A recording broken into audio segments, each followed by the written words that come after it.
Alors, bonjour, bonsoir. Aujourd'hui, capsule sur ce qu'on appelle la modification de la situation initiale. Dans la vie de tous les jours, si on a une entreprise, encore une fois, puis on veut minimiser les dépenses, on a certaines contraintes à respecter et on a une fonction optimisée qui nous permet d'exprimer comment on pourrait minimiser nos dépenses. Mais c'est possible au quotidien que l'entreprise, une contrainte change, étant donné qu'il y a des choses qui sont passées au niveau, par exemple, de la production en usine. Et on pourrait avoir aussi la fonction optimisée qui change. Si on veut minimiser les dépenses, que je produis des chocolatines puis des croissants, bien, peut-être que le prix des chocolatines et des croissants, peut-être que ça changerait ça au fil du temps. Donc, qu'est-ce qui se passe quand on a des modifications comme ça dans notre optimisation, dans notre situation de notre entreprise? Alors, comme je vous ai énuméré, il y a deux possibilités. Il y a peut-être la fonction optimisée qui va changer ou peut-être qu'il va y avoir une contrainte ou plusieurs contraintes qui pourraient changer étant donné le contexte de notre entreprise. Alors, aujourd'hui, on illustre avec un exemple qu'est-ce qui va se passer si on change la fonction optimisée. Okay? C'est ce qu'on va illustrer ensemble.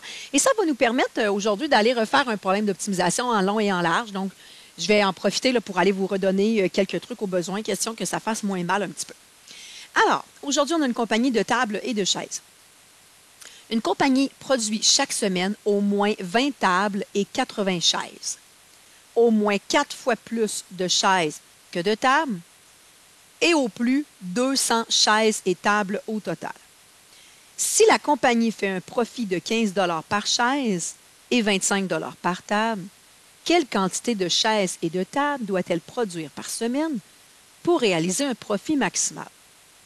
Alors, au niveau d'un problème d'optimisation, je vous rappelle qu'au minimum, c'est 2 lectures qu'on doit faire. Question de bien s'orienter avec ce problème-là, qui a quand même passablement d'informations.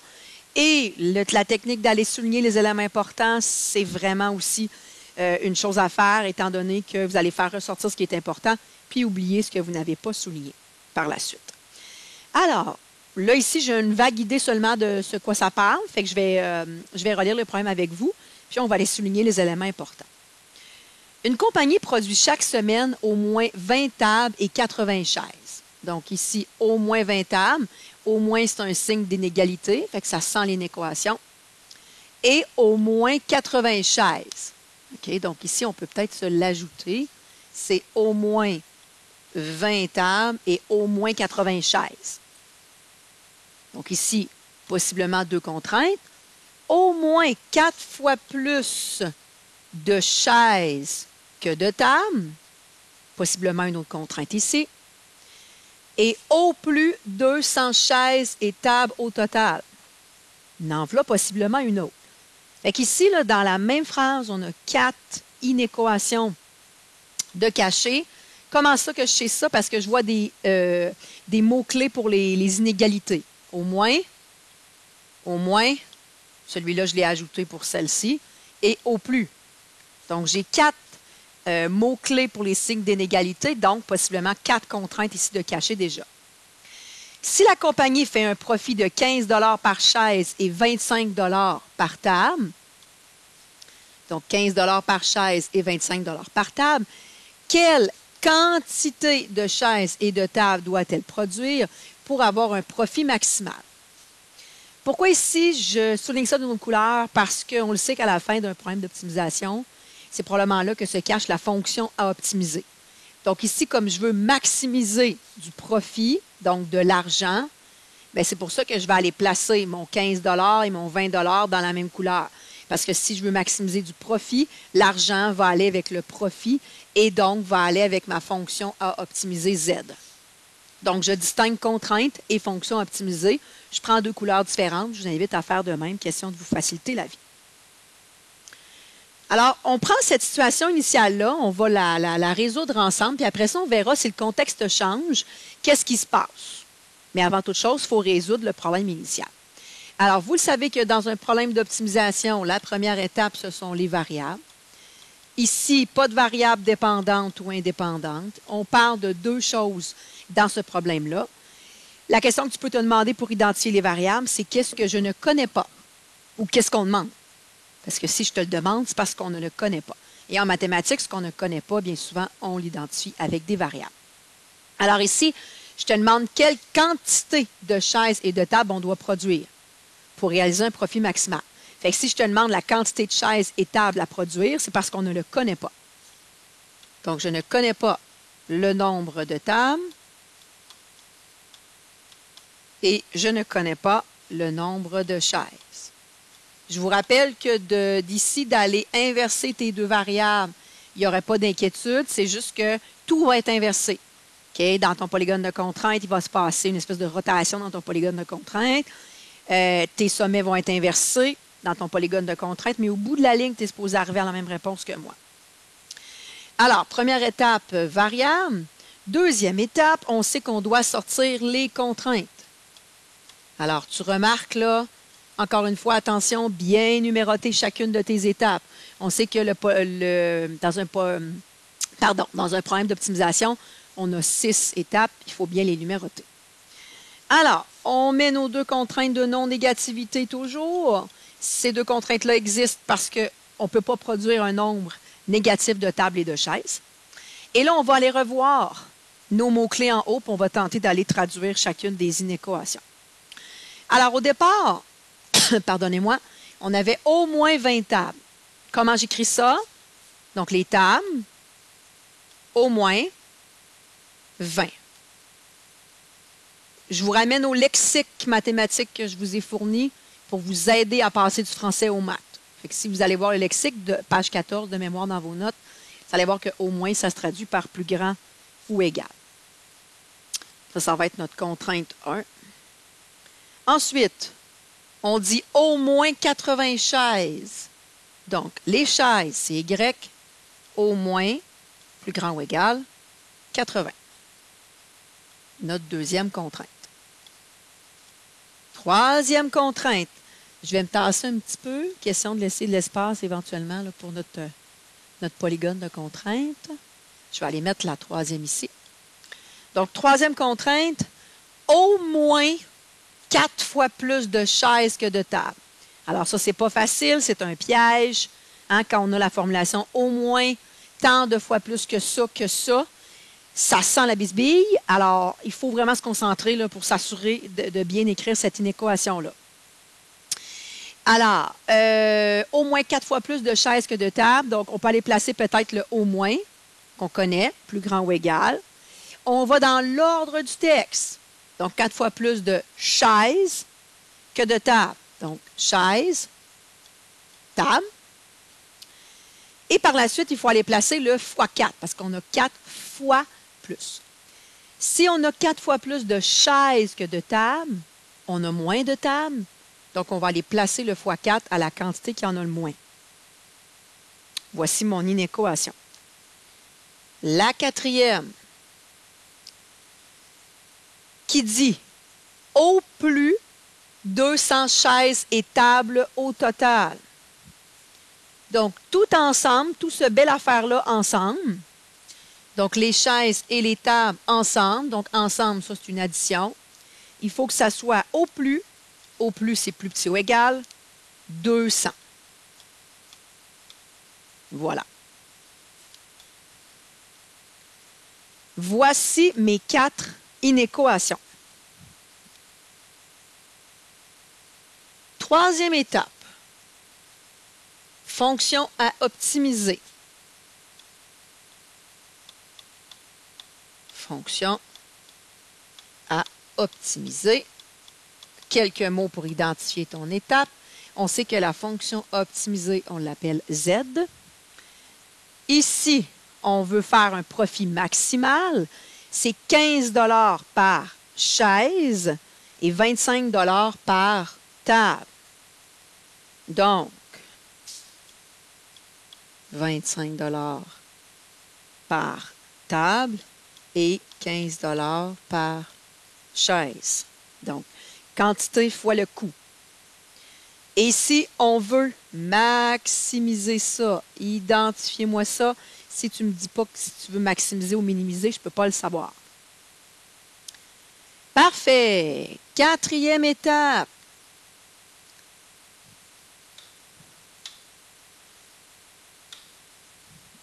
Je vais descendre un petit peu. Écrivez pas trop gros, hein, je vous le rappelle, là, les problèmes d'optimisation, ça prend de l'espace. Donc, quatrième étape, on va aller tracer chacune des inéquations.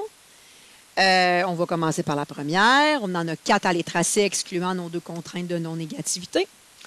Avant d'aller faire le travail, on peut aller tracer nos axes tout de suite. Question de changer d'air. Donc, je vais aller placer les 2 axes. Donc, l'axe vertical, mon axe horizontal.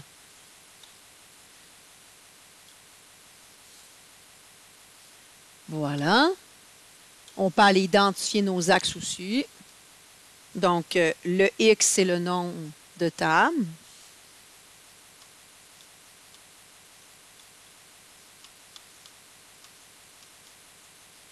Et le Y, c'est le nombre de chaises.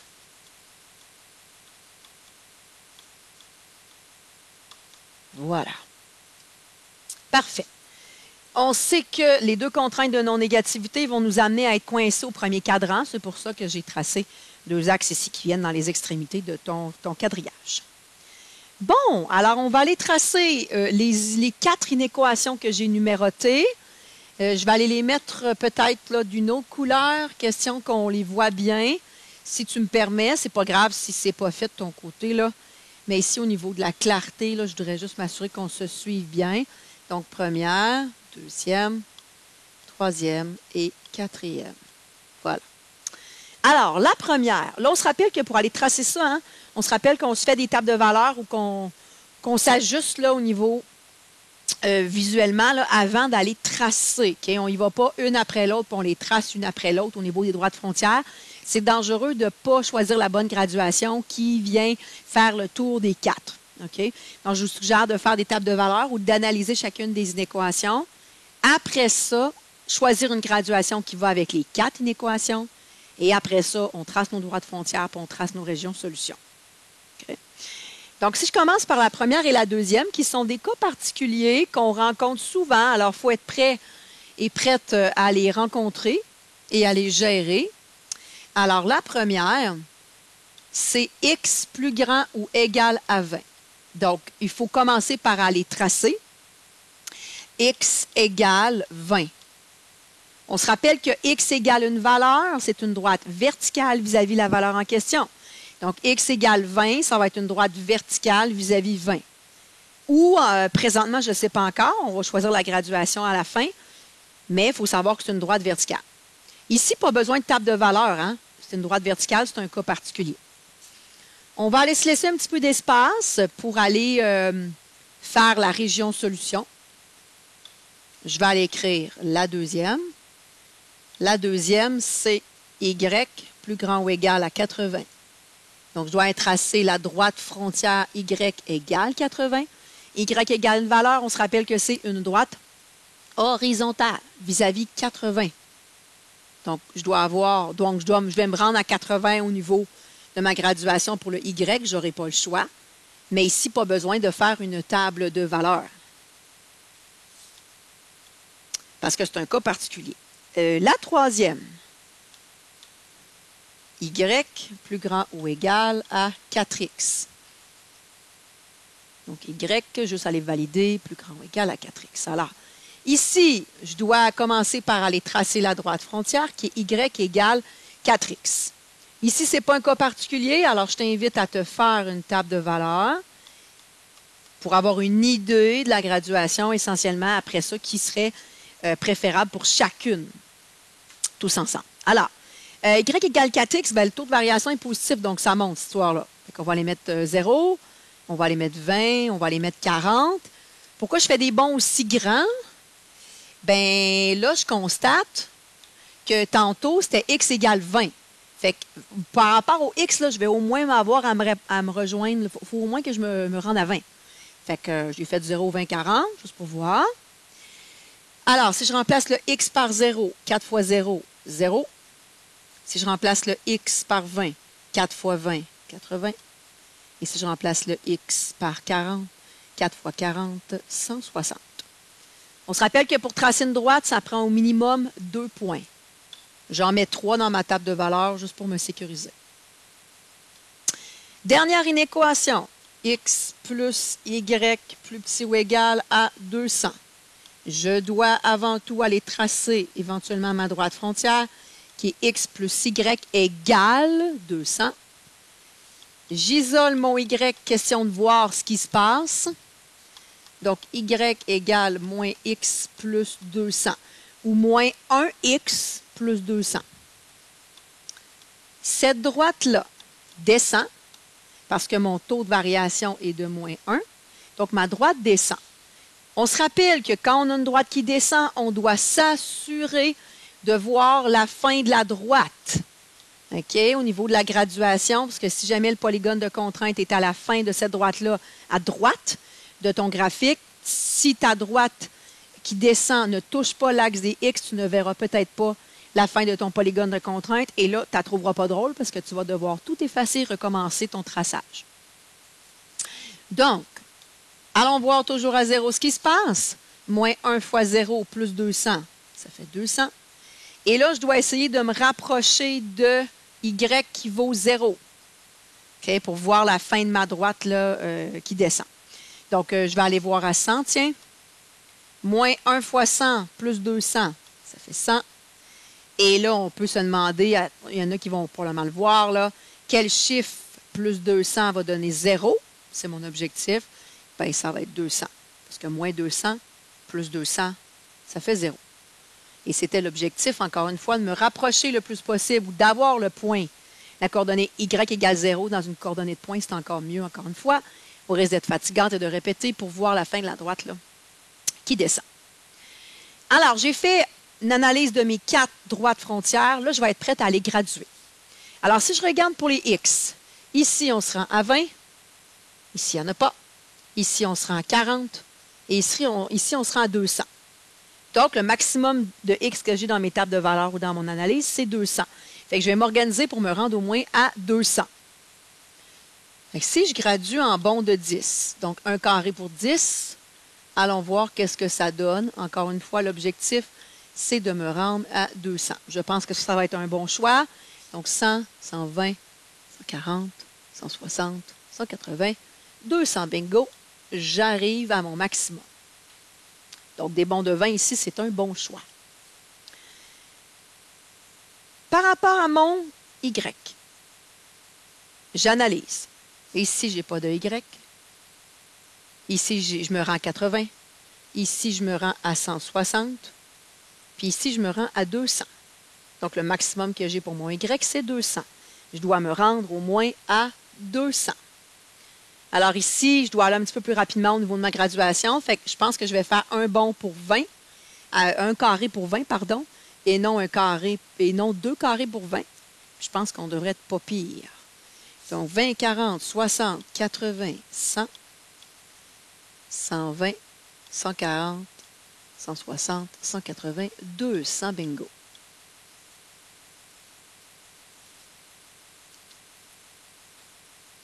Cette graduation-là va me permettre de tracer chacune des droites frontières et d'être le plus optimal, le plus efficace possible. Alors, je reprends chacune des inéquations et je les trace. J'y vais une à une. Donc, je trace la droite frontière, je fais la région solution. Je prends la deuxième, je fais la droite frontière, je trace la région solution. Je fais ça 4 fois. Alors, x égale 20. Première droite frontière. On a dit tantôt que x égale une valeur, c'est un cas particulier. C'est une droite verticale vis-à-vis x qui vaut 20. Donc, x qui vaut 20, c'est ici. C'est une droite verticale. Voilà. Je la fais pointillée. J'en parle pas trop là, dans les problèmes d'optimisation. Très, très, très souvent, les signes d'inégalité, c'est plus grand ou égal ou plus petit ou égal. Mais n'oubliez pas que si c'est strictement plus petit ou strictement plus grand, n'oubliez pas que la droite devrait être pointillée. Donc ça, c'est ma 1. Au niveau de ma région solution, ici, tu peux analyser ou tu peux faire le travail, comme c'est un cas particulier à toi de voir. Le point 00 n'est pas sur ma droite rose. Je peux le prendre. J'écris mon inéquation. Je remplace. Le X, c'est 0. Le Y, je cherche le pas, il n'y en a pas. Est-ce que ça, c'est vrai ou c'est faux? Est-ce que 0 degré, c'est plus grand ou égal à 20 degrés? No. Ce que ça veut dire, c'est que le point 0, 0 ne fait pas partie de ma région. Donc, je m'en vais vers la droite. Si je vais trop vite, bien évidemment, là, vous pouvez me couper le sifflet. Là, vous pouvez arrêter la vidéo, prendre le temps de noter puis revenir avec moi par la suite. Deuxième inéquation. Y égale 80, c'est ce que je dois aller tracer. C'est une droite horizontale vis-à-vis 80. Donc, 20, 40, 60, 80. Je suis ici. Oups. Je ne suis pas tout à fait à la bonne place. Donc, voilà. Y égale 80. Ça, c'est ma deuxième inéquation. N'oubliez pas de les numéroter. Question de vous retrouver. Au niveau de ma région solution,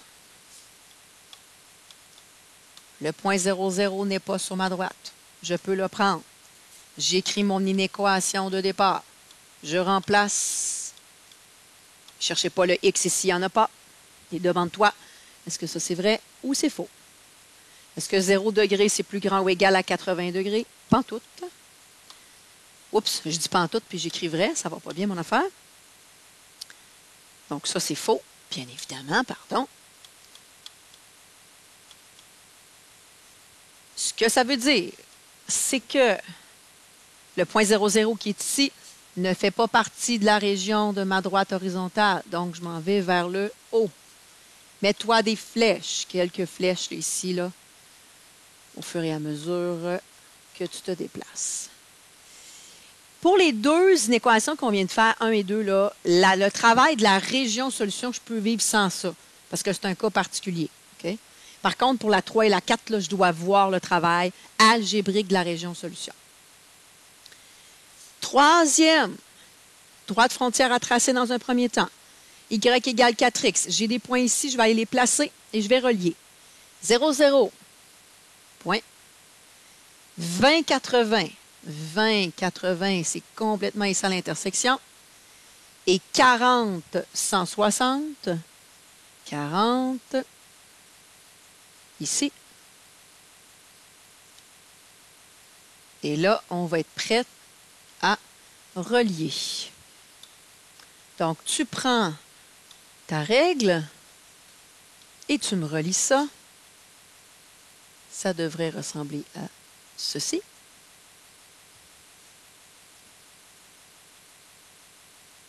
Je vais aller la numéroter. C'est ma 3. Et je vais déterminer par la suite ma région solution de cette droite frontière-là. Là, attention ici, pour la région solution, la droite passe à 0, 0. Donc, ce n'est pas un bon choix pour la région solution. Tu dois prendre un point, je le rappelle, d'un côté ou de l'autre de la droite. Mais ici, 0, 0 passe sur ta droite frontière. Pas un bon choix. On pourrait faire, par exemple, un choix qui serait 40, 10, 40, 20, mettons. 40, 20, c'est un point qui n'est pas sur la droite, qui est ici. C'est un bon choix, parce qu'il est d'un côté ou de l'autre de ma droite frontière 3. Je prends l'inéquation de départ et je remplace Y qui vaut 20, X qui vaut 40. Je calcule. Et je regarde si ça c'est vrai ou c'est faux. 20 plus grand ou égal à 160? Non. Fait que ce que ça veut dire, je ne vais pas remonter trop vite, ce que ça veut dire, c'est que le point 40-20, donc qui est ici, n'est pas une réponse. Donc, par rapport à ma droite frontière 3, si le point 40-20 n'est pas une réponse, je m'en vais de l'autre côté. Et je vais aller faire des flèches vers la gauche. Voilà. Quatrième inéquation, on ne lâche pas. Ça me permet encore une fois là, de revenir sur tout ce qui est important dans un problème d'optimisation. Je vais aller tracer ma droite, je vais aller placer mes points et je vais relier ça au niveau de ma droite frontière. Les deux points sur les axes, c'est 0, 200, 200, 0. Donc, dans mon graphique, 0,200, c'est ici, et 200, 0, c'est sur l'autre axe. Ta règle, relis-moi ça. On avait dit tantôt que c'était une droite qui descendait. Ouh, elle descend. On est correct, on n'est pas cuit. Ça, c'est la quatrième inéquation. Et il nous reste à déterminer la région solution de celle-là. Cette droite-là qui descend, 0, 0 ne passe pas par elle. Donc, je peux faire le test du 0, 0. Région solution. J'écris le point que je teste. Je prends l'inéquation, encore une fois, de départ, sinon vous vous exposez à des erreurs algébriques. Je remplace. Ça fait pas mal 0, ça. Et j'observe. 0, plus petit ou égal à 200. Vrai. Donc, le point 0, 0 pour la quatrième droite frontière, ça indique que le point 0, 0 fait partie de la région. Donc, si je remonte dans mon graphique, le point 0, 0 est ici. Ma droite qui descend est là. Le point 0, 0 fait partie de ma région solution. Donc, je m'en vais vers le bas. OK. Alors, j'ai tracé chacune des inéquations. Déterminer ici le polygone de contrainte. Par la suite, on va aller identifier les sommets et les trouver. Alors, est-ce que vous voyez votre polygone de contrainte? Est-ce que vous voyez la région qui est commune à toutes les inéquations? Alors, si tu regardes comme il faut, elle ici, elle descend en bas. On s'en va vers le bas, par en haut, ici, vers la droite, vers la gauche. Donc, si tu regardes bien, tu vas voir que ton polygone de contrainte est ici, le triangle qui est là. Si tout va bien, voilà. On sait que ce qui nous intéresse très souvent, ce qui va nous donner la solution de notre problème, c'est les sommets. Donc, je vais aller identifier les sommets. Ici, le point A, le point B et le point C. Majuscule pour des sommets. Je suis rendu à trouver ces coordonnées de ces trois sommets-là. Ça, c'est l'étape 5. Sommet. Je le répète encore une fois, écrivez pas trop gros si vous voulez que ça rentre. Au niveau de la dernière étape du problème d'optimisation, qui est la fonction optimisée, on va le faire à la prochaine page pour vous donner une idée là, de l'espace à garder. Alors, à moins que ton point soit une intersection d'une droite horizontale et verticale, tu dois faire le calcul algébrique. Alors, le point A, ici, clairement l'intersection d'une droite verticale et horizontale. Fait qu'ici, c'est vis-à-vis X qui vaut 20, puis ici, c'est vis-à-vis Y 80. Donc, le point A ne demande pas de travail algébrique. Donc, on peut écrire directement les coordonnées des sommets, 20, 80. Pour ce qui est du sommet B et du sommet C, je t'épargne le calcul algébrique, mais tu dois être capable d'aller chercher leurs coordonnées avec la méthode de comparaison, substitution ou réduction. Si tu fais le travail, puis n'hésite pas à aller voir dans les notes de cours complétées, le travail est fait. Okay, le travail dont je te parle, il est fait. Va voir dans les notes de cours complétées pour te sécuriser au niveau de ta démarche. Tu es supposé arriver à ceci. Au niveau de tes coordonnées des sommets. Alors, les trois sommets sont là. Maintenant, on continue à faire notre problème comme il ne se passait rien de spécial. La question, c'était, on se le rappelle, on voulait maximiser les profits. On a écrit notre fonction optimiser déjà. À la prochaine page, vous avez la dernière étape du problème d'optimisation qui est la solution. Elle est déjà là. Alors, on va aller compléter ici. On va aller écrire notre fonction optimisée. Nos sommets sont déjà là, gentils comme tout. Et là, on va les calculer pour voir qu'est-ce qui permet de maximiser nos revenus. On se rappelle que le premier calcul, je dois le voir. Les autres, je sais que vous êtes capable de les calculer avec votre calculatrice. Alors, ça ici, ça donne 1 700 $. Si vous faites le calcul, le deuxième, 3200 et le troisième, 3400. Qu'est-ce qui nous permet de maximiser les profits? Alors, je regarde la valeur qui est la plus élevée, 3400. Donc, qu'est-ce qui va nous permettre de maximiser les profits? Bien, ça va être 40 pour le X et 180 pour le Y.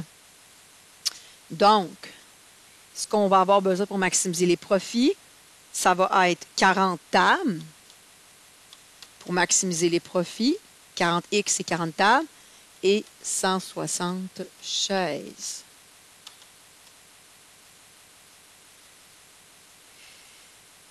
Ça, c'est ce qui nous permet, dans la situation initiale de la compagnie de tables et de chaises, de maximiser les profits. Bon, maintenant, une fois que tout ça est fait, bien, la fonction optimisée pourrait changer. C'est-à-dire que la compagnie, là, on sait, l'inflation, les prix évoluent, les prix changent. Malheureusement, les prix augmentent souvent plus que diminuent. Alors, peut-être que la compagnie, elle, à la place de vendre 15 $ par chaise et 25 $ par table, elle a peut-être le goût, parce que, par exemple, leurs coûts de production ont augmenté, ils ont peut-être le goût de changer leur prix de vente de chaises et de tables. Alors, qu'est-ce qu'on fait avec ça? Bien, si on change seulement le prix ici des chaises et des tables, ce que ça vient influencer, c'est la fonction à optimiser seulement. Les contraintes sont bonnes, ne changent pas. Est-ce qu'on est obligé de refaire le problème en entier? Mais pas du tout.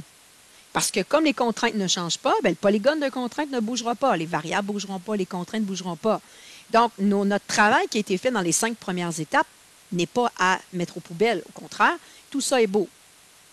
Tout ce qu'on a à faire, si jamais la fonction optimisée change, donc ici, le prix des tables et des chaises change, comme par exemple ici, ce qu'on a fait, c'est qu'on a dit qu'on mettait 20 $ par chaise et 15 $ par table à la place.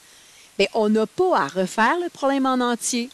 Ce qu'on a à faire, tout simplement, c'est de faire seulement la dernière étape, parce que ici, c'est la fonction optimisée qui change, et ici, on retrouve la fonction optimisée seulement à la dernière étape pour répondre à notre question finale. Donc, on a seulement à faire la dernière étape, à refaire la dernière étape. Tout le reste avant était bon. On n'a pas à y toucher. Alors, j'écris ma nouvelle fonction optimisée.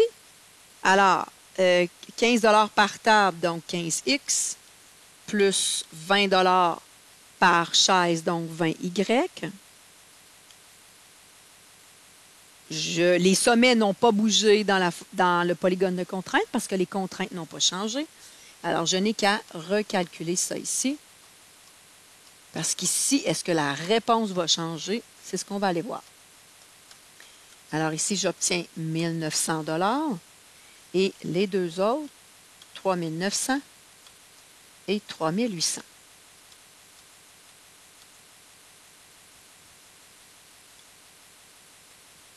Qu'est-ce qui me permet, avec ce nouveau contexte-là, de maximiser les revenus? Bien, ici, on est rendu à 3 900, c'est le plus élevé. Donc, ce que je constate, c'est que ma réponse change. Ma réponse change. Parce que, avec ma fonction optimisée qui a changé, bien, je constate que ce n'est pas la même chose que la compagnie devrait faire pour maximiser ses revenus. Si elle change le prix de ses chaises, oui, et de ses tables. Tantôt, pour maximiser les revenus, elle devait vendre 40 tables et 160 chaises.